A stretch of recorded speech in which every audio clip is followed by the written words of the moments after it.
Thank you for tuning in for today's episode of the Notorious Files, Cold Cases. Today we'd like to talk to you about the mysterious vanishing of the 16th century colony of Roanoke. Without saying more, let's get into the story. The year's 1584. Great Britain was desperate to create a permanent settlement in the New World. After his embarrassingly empty-handed return from his search to find El Dorado, Sir Walter Raleigh was looking for a chance to redeem himself. The first expedition landed on Roanoke Island in 1584. Its main goal was to establish a small base to raid Spanish fleets coming from Central and South America, and to be a launching point for more expeditions into North America. The priority of the expeditions was to find natural resources, explore and claim land, and to eventually reach the Pacific Ocean, which, little did they know, was thousands of miles away still. After the foundations of Roanoke were built, Raleigh returned back to England with his crew and 2 Croatoan civilians, famous for being the first indigenous people to visit England as distinguished guests. Seeing the great opportunity in the New World, Sir Walter Raleigh soon began to make plans to start the first permanent settlement. On April 9th, 1585, a fleet of 7 ships set sail for Plymouth, England, and began their course toward the newly founded land of Virginia, named after the Virgin Queen Elizabeth I. After a lot of hardship and difficulties, only a handful of the settlers and the supplies made it safely. When they arrived, Ralph Lane was appointed as the governor of the new colony. Due to the very low amount of food that actually made it, Lane planned a return voyage to England for more supplies. He determined that only 100 colonists should be left behind. Although the plan was to return on June 1585, Lane was never able to, as the second wave of colonists were redirected to a different colony. Without the second wave of supplies, the English colonists became very dependent on the generosity of neighboring villages for food. Relations quickly soured as the indigenous people became tired of constantly supporting the colonists. The people of Roanoke became paranoid of an intimate invasion, so they struck first. They burnt the neighboring village to the ground, sending the villagers running away. As food became ever increasingly rare and the surrounding villages were extremely hostile toward the colony, the colonists became desperate to return to England. They made contact with Sir Francis Drake, who was passing the region on the return voyage to England. Drake took all the settlers. 15 would remain to guard the fort on the island. With the failure of the first colony, Raleigh set out again to create Roanoke. On May 8th, 1587, 120 settlers left England to sail to Roanoke Island. Among the settlers were women and children, in hopes to help the colony to grow after it was founded. In fact, the first child ever born to English colonists, Virginia Dare, was born in Roanoke on August 18, 1587. Upon creation of the colony, John White was appointed as the governor. This colony was a new creation, leaving many huge decisions to the newly appointed White, including but not limited to access to clean water and food, colonial growth and well-being, as well as sending out expeditions and enhancing relations with the local natives. Later that year, John White made a decision that he would sail back to England to acquire more supplies, as his colony was struggling to keep up with demand. Upon his arrival in England, a naval war had broken out between England and Spain. The infamous Spanish Armada had laid siege against England. This would postpone his trip back to the colony for another 3 years. When John White finally returned, the whole colony was gone, with only a few clues on their whereabouts. The word Croatoan was carved into a fence post, and the letters C-R-O, Crow, carved into a tree.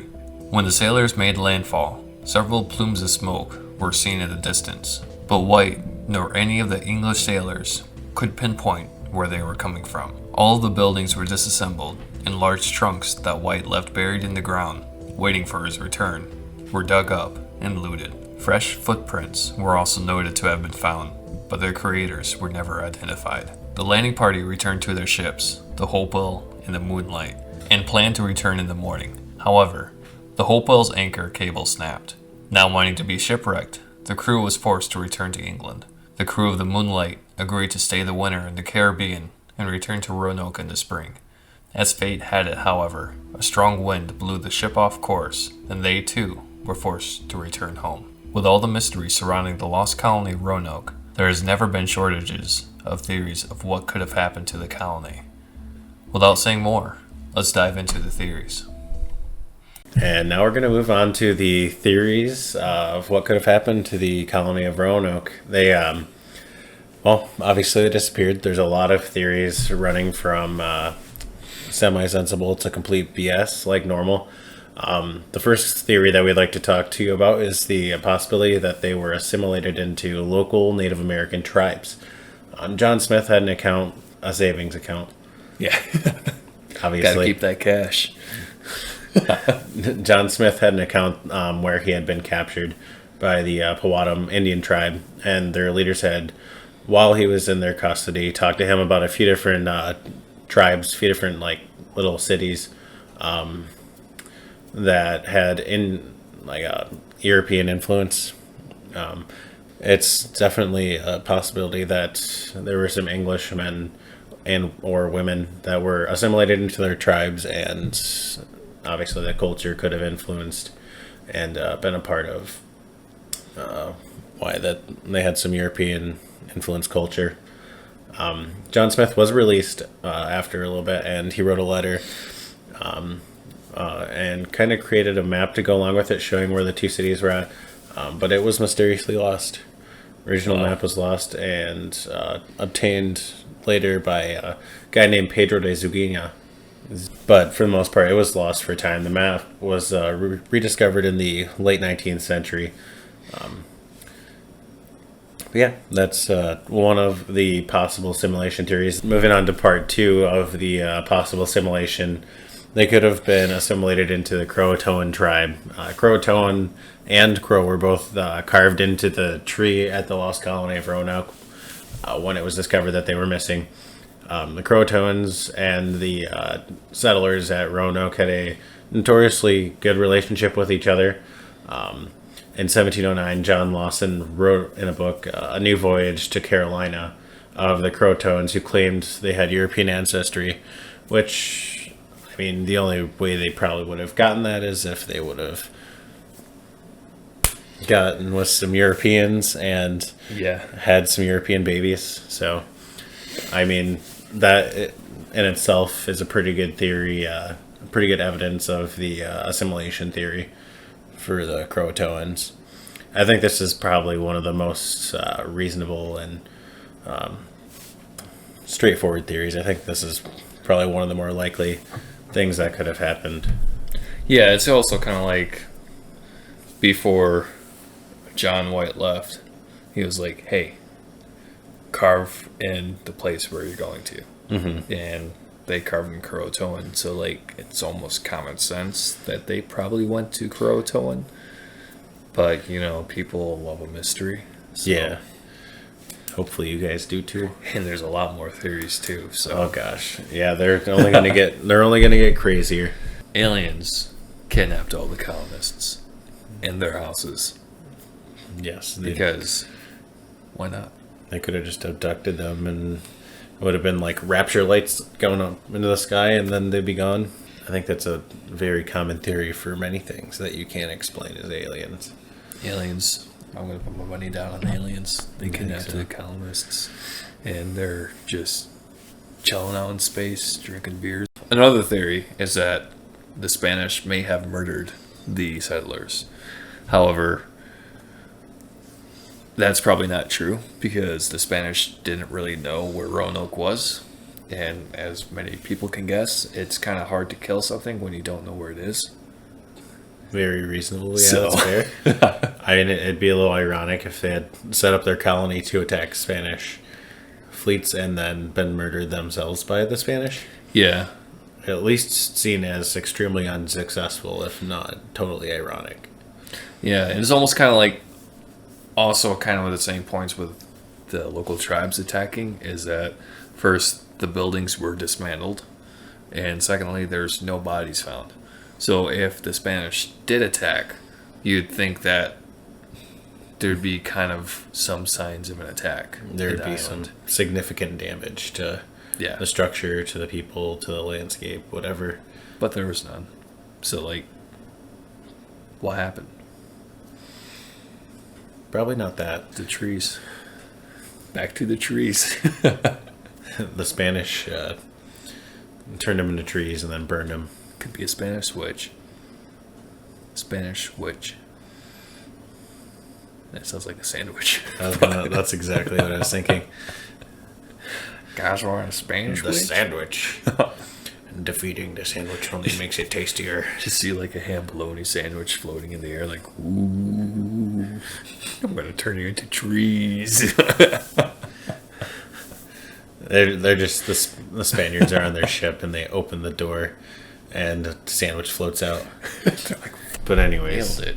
I don't think that the Spanish had a lot to do with their disappearance. I don't think so either. Cannibalism. Yeah, People eat each other. it happens. And unfortunately, it happens when people get very desperate for food. And a lot of people point out to the fact that, Roanoke, the colonists, didn't have food. Mm-hmm. So there's no bodies. So obviously, they ate each other. There would be bones and, skeletal remains of people. And there were no skeletal remains. And if you really want to resort to cannibalism, why would you tear your houses apart and disassemble them? So, That's fair. yeah. Cannibalism kind of leads into the next two theories. One is disease and the other is zombie outbreak, which is completely absurd, but we're going into it and you better enjoy it. Starting with the zombie outbreak, Zombie Research Society proposed the theory that the zombie outbreak may help explain the disappearance of the colony. There were no bodies, so they didn't die. Where'd they go? They could still be walking around. Zombies. Could possibly explain it.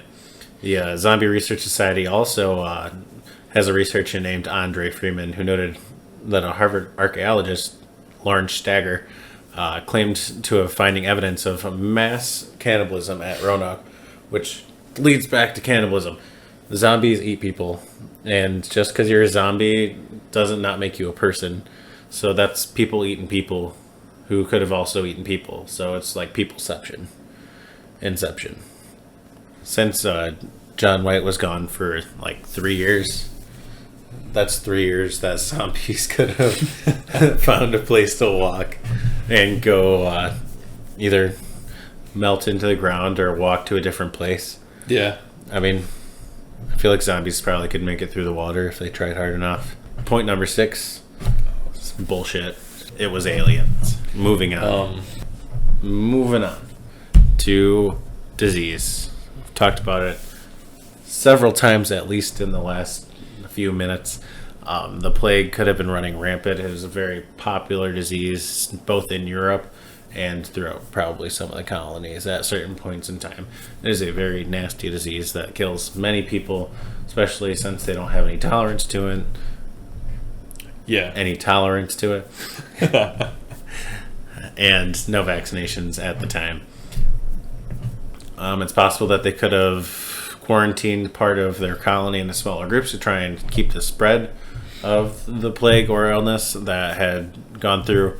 But depending on what kind of disease or virus it was, it probably would not have done much to help.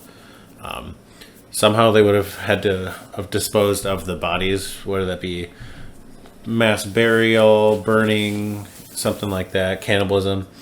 Nothing like eating a good cooked dead diseased body. But overall, a lot of the theories kind of get discredited when you look at the fact that not many, if any at all, no bodies were found. No mass burials, no skeletal remains. Yeah. It just kind of leads to the point where they went somewhere else. Thank you so much for watching this episode of The Lost Colony of Roanoke. If you like this episode, please like it and share it with your friends. We are a very new YouTube station, and this is our second episode of doing a podcast this way, so we're still kind of in the learning stage and getting used to talking in front of the camera. So if you have any helpful hints or suggestions, please leave that in the comments below. And of course, if you're not subscribed to this channel, please subscribe to this channel, and it will help us a lot. Absolutely. If you guys like that content, let us know what you thought about it down in the comments. Like he said, leave a like, subscribe, and we'll see you guys for the next episode next week, featuring Our boy, D.B. Cooper. Danny Boy Cooper. We're going to learn what happened to him. Maybe. Did he live? Did he die? Who knows? Stay tuned. Find out next week. See you then. Subscribe. Subscribe! Ah!